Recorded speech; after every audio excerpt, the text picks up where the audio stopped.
All right, we are live. So happy Wednesday, everyone, and welcome to the Dog Gurus Live. If you can hear us, please go ahead and write in the chat that you're here, everything's working, our technology is going well. That also always helps us. Let's see. Looks like we're waiting for a couple people to join us, but Susan, you're at the beach. How's the weather out there? The weather is awesome. It's getting to be sunny and clear. So happy day. Awesome. Rich says hello, all good. So thank you, Rich. We appreciate that. And the other thing that I love to see when people chime in is, where are you from? What is the name of your facility? We always love to say hello to everybody out there. So go ahead and write in the chat. So I'm Shantae Marquez, and I'm joined today with Susan Briggs. And Susan is a co-founder of the Dog Gurus, so it's a very special day because it's not often that she actually joins us for these Facebook Lives, but we have the pleasure of her with us today. And I believe that we're talking about one of her favorite topics, right? Canine body language. So absolutely, you're taking me back to my roots, Shantae. So bear with me, as the internet at the beach can sometimes be sketchy, but I'm gonna be here with you regardless. But yeah, I'm excited to be back on social media with you guys live, especially from the beach. It's always good at definitely talking about kind of how Robin and I got our start working together. For those of you who don't realize that, before the Dog Gurus, Robin and I wrote a book together, and I actually still have copies, Off-Leash Dog Play, A Complete Guide to Safety and Fun. We actually wrote this book in 2007, so that does age me. However, we were filling a need in the industry at that time. Dog daycares, we didn't have any resources for training staff. So it's kind of cool to look back, Shantae, close to, we're not that far away from 20 years, which is scary, but how far this industry has come. But I think this is still the foundation that everybody's using to train staff. We've just used tech tools, but body language for dogs doesn't change. It's the same universally. So everything in this book is really what we've built our programs around. And it's all about keeping the play safe and fun. That's been the foundation of everything Robin and I have built, starting with the book up through Knowing Dogs and all of the programs we have now. So I'm excited to go back, and it's like I asked you, did I need to brush up? But I think it's still in the brain. I don't think it'll ever go away. I'm sure you got it. So I just want to, some people are in the chat. They're saying hello. Let's Tail Waggers Doggy Daycare in Cincinnati and Eastgate are logged on. Hello. Rich is from Canine Resorts in Hamilton, New Jersey. Hill Country Pet Ranch, Bourne, Texas. That's close to us. And Alora Doggy Daycare is joining us, and Lisa from Paws and Claws of Morganton, North Carolina. So awesome. Thanks for writing that in the chat. All right. So as Susan was saying, you know, we are the Dog Gurus, and we help pet care businesses launch, grow, and profit. So if you're a startup and you want guidance with facility design or hiring your staff, implementing a safe and solid dog evaluation system, or just being prepared for that first customer to walk through the door, we can help you. We have programs for that. And if you're an existing pet care business, we'll help you operate more efficiently, reduce staff turnover, and increase those profit margins. So, and of course, last but not least, as Susan mentioned earlier, we also offer pet care staff training systems for canine body language and positive reinforcement dog management skills. So thanks for joining us, and we'll go ahead and segue right into the topic of canine body language, because, you know, understanding what dogs are trying to tell us is absolutely crucial to providing the best and safest care possible. And we'll just cover a few key aspects because we don't have time to go into everything, but we'll cover some really important stuff. So Susan, where do you want to start? Oh, maybe she might be frozen. Let's see. Oh, there you are. Am I back? You're back. Yeah, gotta love the beach. But anyway, we're going to start with the basics. And that was, you know, looking at postures. And so you can do this if you don't have the book or the body language, but focusing on your postures. And what we want the dogs in our care is to be relaxed and happy. So you're looking for a very neutral posture where the dog looks relaxed. They may have an open mouth. There's no stiffness. Ears are kind of in a neutral position, tails in a neutral position. And it would be for how ears and tails are for that dog when they're relaxed and happy. And that's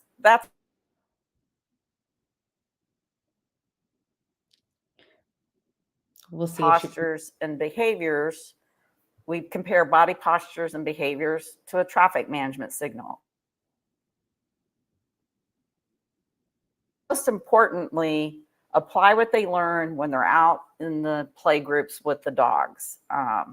So if you don't have neutral and relaxed, you may have stiffening, and you can have, for either a more fearful dog, you're going to see them start to crouch, you're going to see ears go back, you're going to see tail go down, which is kind of one end of the continuum. On the other end of the continuum, instead of crouching down and lowering, they may be getting taller and bigger and more forward, which is a little more.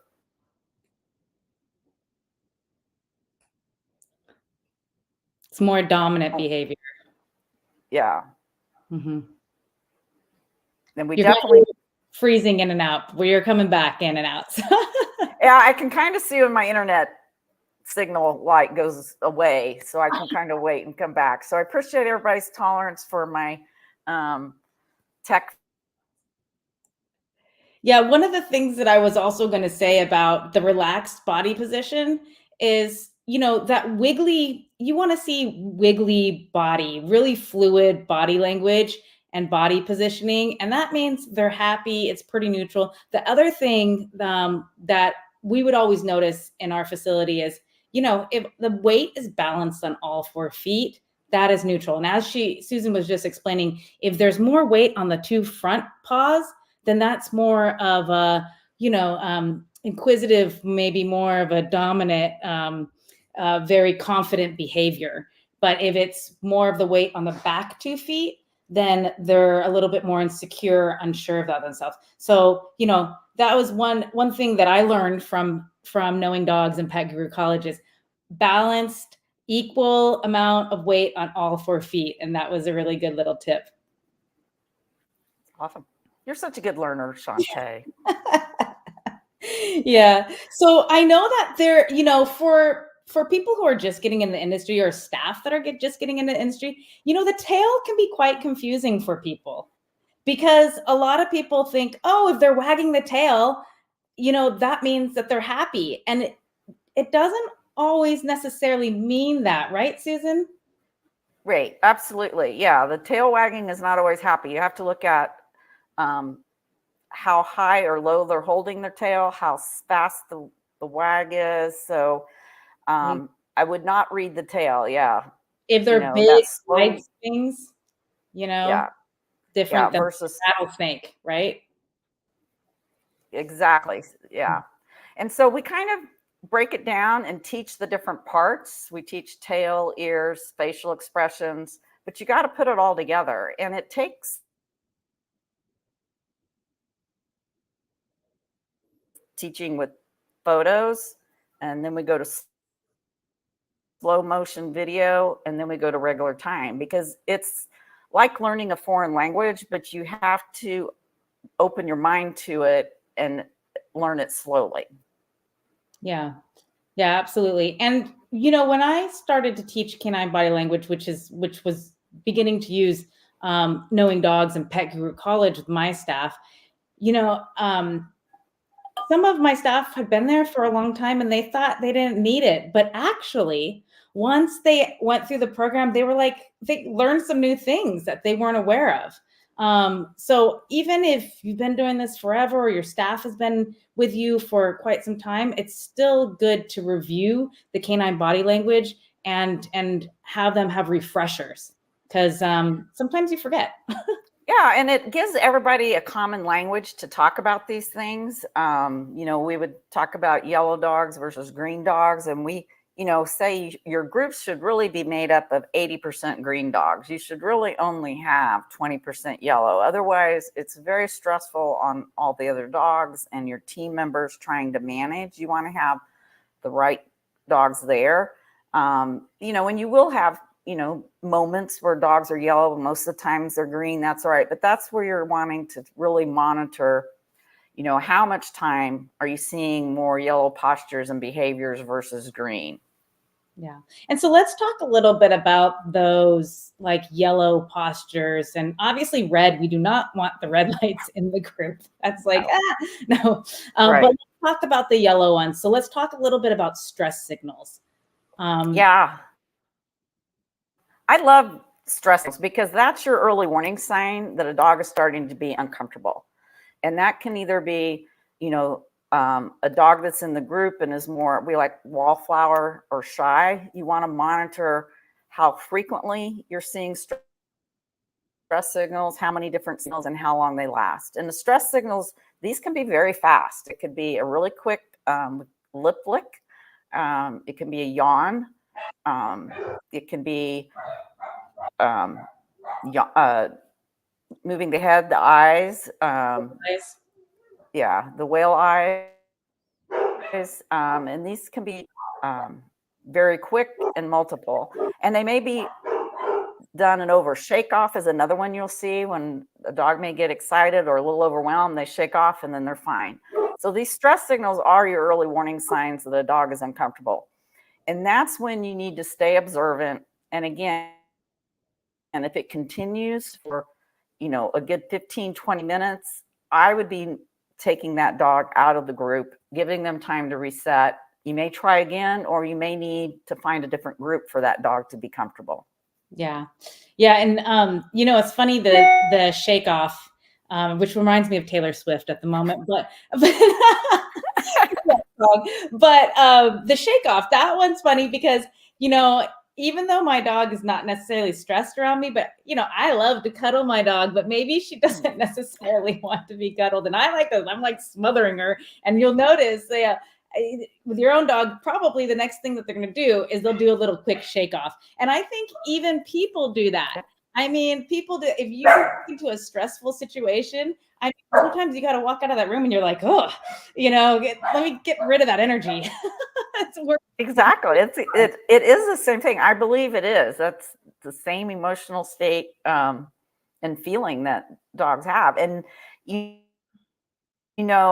you're an introvert like I am, and I'm in a big group for a long time, it really drains me, which is why we say I'm probably giving off stress signals. So that's something you're watching to see how long they last, and that we don't want to put our dogs through that for an extended period of time, multiple days in a row.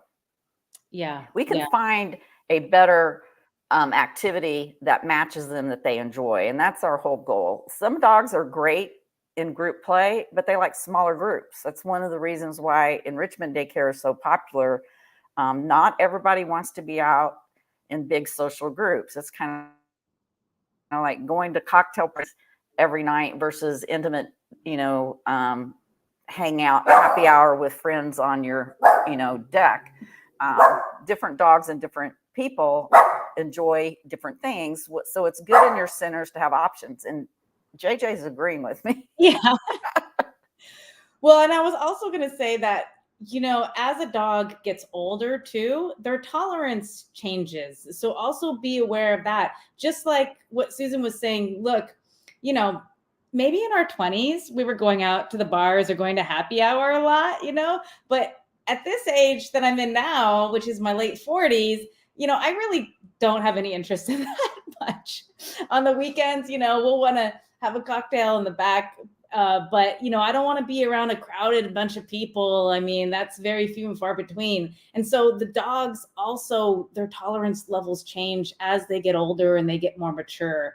So, and I'm just going to go and review some of the stress signals that Susan was talking about. So, panting is an obvious one. Yawning, a lot of yawning, that's a stress signal for the dogs.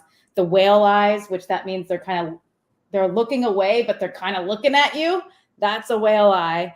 The pacing, the lip licking is really common too. Ears back, tail tucked, shake off. Those are all stress signals that the dogs are going through. Okay. Now let's talk about aggressive potty posture. And that's kind of the scary one. And I think it's real obvious for some, but sometimes it's misinterpreted. Absolutely, because we tend to say aggressive displays are bad all the time. And that's not the case. Aggressive displays can be appropriate communication. It's what does the other dog do, or the dog that's having an aggressive display do? Because a lot of times what they're trying to do is an aggressive display are yellow signals that have probably not been observed and responded to appropriately either by another dog or a person is usually the reason you get aggressive displays. So first of all, consider it just a part of canine communication that is appropriate and normal.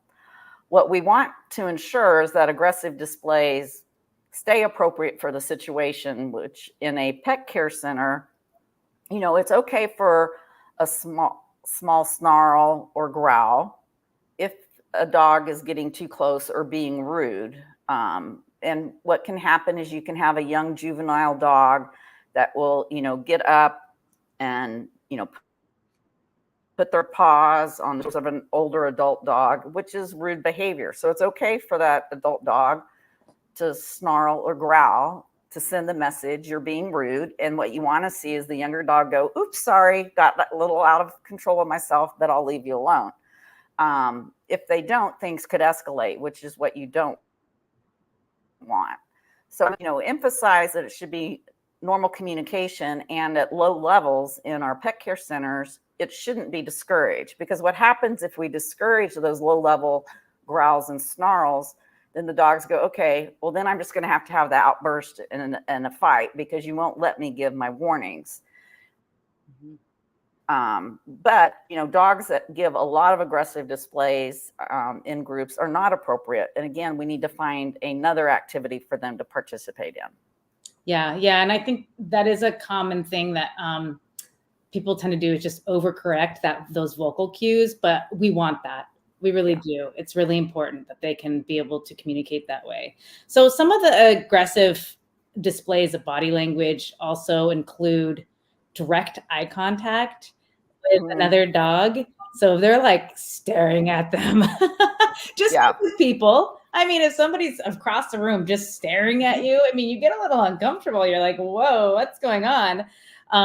Other thing is raised hackles, tense body posture. So, that tense really, where they're very stiff, which is opposite than what we were talking about, neutral, that loose, wiggly body. I mean, that means something. And obviously the weight on the front two paws, if they're showing teeth and snarling, that's also pretty obvious. And of course, if they're, very vocal in an aggressive way, that would be a thing. But, it's a lot of these body language with the aggressiveness, I think kind of reflects like people too. If somebody was like stalking me, like really stiffly, I would be pretty bad. And Shantae, one of the worst fights we had when I had my pet care center, when we went back and looked at our webcam footage, we realized that the dog had been stalking and the staff member did not see it. And that's very common. That's why training is so important, and talking about what stalking looks like and what the staff member could have done to intervene. It may have been, giving the one dog a timeout, or just rotating those dogs so they aren't in the play group at the same time. Because stalking, and you may actually be more what I would call the victim dog, giving stress signals than noticing the dog that's actually stalking. So understanding and trying to figure out, okay, this dog doesn't normally show stress signals, what's going on, and being observant of what's going on around that dog. Yeah, we would notice the stalking quite a bit, especially if there was like a new dog that entered the group. That was really common. So something to be aware of. And then so if they do see this body language communication, what should they do? What is appropriate response to that? Yeah, I like movement. A lot of times, like if you're seeing a dog that you think may be stalking, I would try to distract that dog. I'd move my body between that dog and the victim dog to see if you can get it to be distracted away from it. If you can't, then I would remove it from group for a timeout. And eventually I might not have them in the same group. For like lower level stress signals, again, movement is good. You being up and walking between the dogs will slow things down, give distance. One of my favorite things I would call a happy walk, which I would carry a slip lead around. And if you have a dog just is kind of maybe annoying the other dogs and it's more than one, putting that dog on a slip lead and having them kind of walk around with you for a little while, again, distracting. It's also why we like the recall cue and practicing that. So you have a good recall with every dog in the group, because if you have a dog that maybe is annoying and they're kind of across the play yard or room and you can recall that dog to you, then you've stopped things from escalating. So it's, kind of having that relationship with the dog so that you can verbally call them, use your body to body block, walk between them, the splitting. And you'll see dogs do this all the time. German Shepherds are, famous for being the police and splitting and redirecting other dogs when they think play is getting out of hand, or even when play is okay, they just don't like it. So encourage, your counselors to do the same thing. Yeah, absolutely. And there is leadership activities that you can do inside your play groups to keep them distracted. Like, Susan was using the leash walking. I would do follow the leader. So if I knew that there was like chase kind of going on and I wanted to, okay, let's minimize that when it's getting out of control, I'd start clapping my hands and start walking. And sometimes I would dance or sing or whatever, but the dogs were like, oh, what's going on over there? She looks fun. That's right. And they would, Shantae's more fun. Yeah. So there is also in our programs of Pet Guru College and Knowing Dogs, we also teach ways to divide your time and with activities in the play groups. So that is just really an excellent thing. I know we've been mentioning it over and over, but really that is the go-to to get your staff trained up and to really level up the quality of care that you provide in your play groups and minimize and reduce any type of incidents. So we can't stress that enough. It really does help just take a lot of the back and forth of training. Pet Guru College is the one thing that will help save you a lot of time and get your staff on consistent training methods. And it's really like a lot of industry knowledge that, you hope everybody comes into your facility with, but they don't always. So instead of you having to cover that industry knowledge, Pet Guru College does it for you so you can focus on actually training the things that you need specific to your facility. Yeah, absolutely. And, it's really not fair to put people in charge of dog safety when they haven't been taught the basics of the body language, what it's communicating, and how they're supposed to intervene to keep play safe. It's our responsibility as pet care owners and operators to provide that training level of knowledge that they need and the skills to be successful in their roles. Yeah, and I also think the other thing that's good about the Pet Guru College is, if you've been running your business or your managers have been there for a number of years, sometimes they forget about the basic things. Like, oh yeah, it's hard to go back to the basics. Yeah, like having to teach them how to just simply put a leash properly on a dog. That's right. We do it all the time and we don't even think about it. It's second nature. But these new people that are coming in, they don't know these things. So you actually have to, take the time to go over these basic principles as well.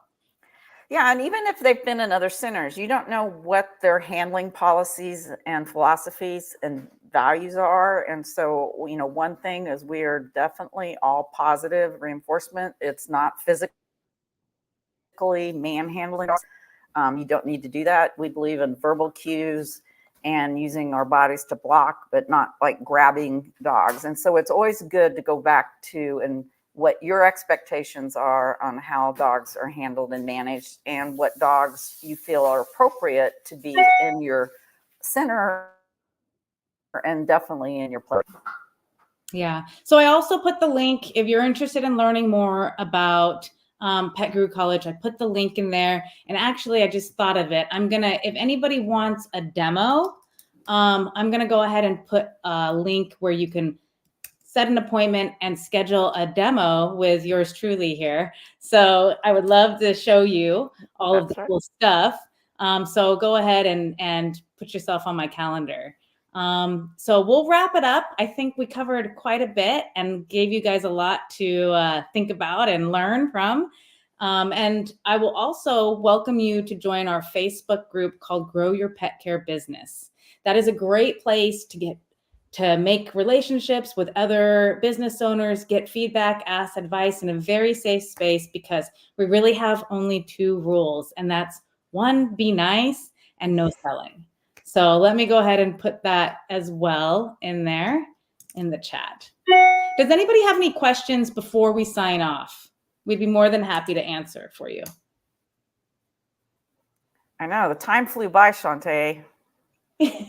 Well, you make it easy, Susan. So I can lean on you to do a lot of the talking. Yeah, it was fun. I was happy to be back. Yeah. All right. Well, I don't see any questions coming in. So we will just see you guys next time. Have a great day.